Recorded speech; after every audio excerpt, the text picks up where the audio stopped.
আয়াত ৭০।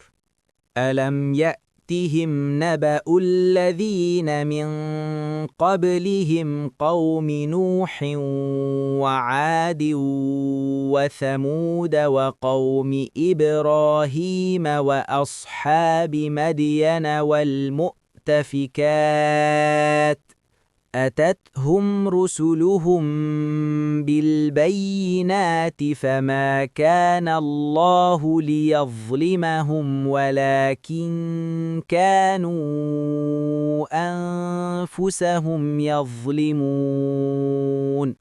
অনুবাদ: তাদের পূর্ববর্তী নূহ, আদ ও সামুদের সম্প্রদায়, ইব্রাহিমের সম্প্রদায় এবং মাদিয়ান ও বিধ্বস্ত নগরের অধিবাসীদের সংবাদ কি তাদের কাছে আসেনি?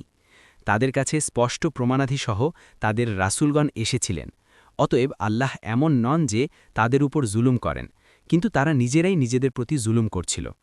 আয়াত ৭১।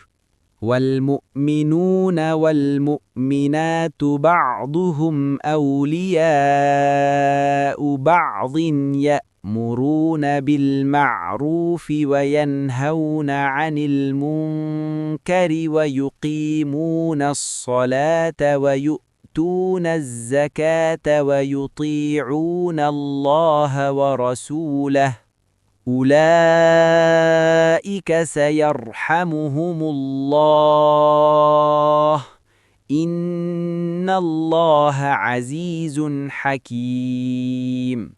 অনুবাদ: আর মুমিন পুরুষ ও মুমিন নারী একে অপরের বন্ধু।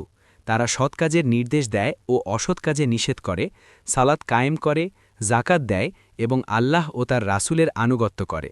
তারাই যাদেরকে আল্লাহ অচিরেই দয়া করবেন। নিশ্চয়ই আল্লাহ পরাক্রমশালী, প্রজ্ঞাময়। তাফসির ১ নং ফুটনোটের বিবরণ। হাদিসে এসেছে, রাসূলুল্লাহ সাল্লাল্লাহু আলাইহি ওয়াসাল্লাম বলেছেন, মুমিনগণকে তুমি দেখবে তাদের দয়া, ভালোবাসা ও সহমর্মিতার ক্ষেত্রে এক শরীরের ন্যায়। যার এক অংশে ব্যথা হলে তার সারা শরীর নির্ঘুম ও জ্বরে ভোগে। বুখারী ৬০১১, মুসলিম ২৫৮৬।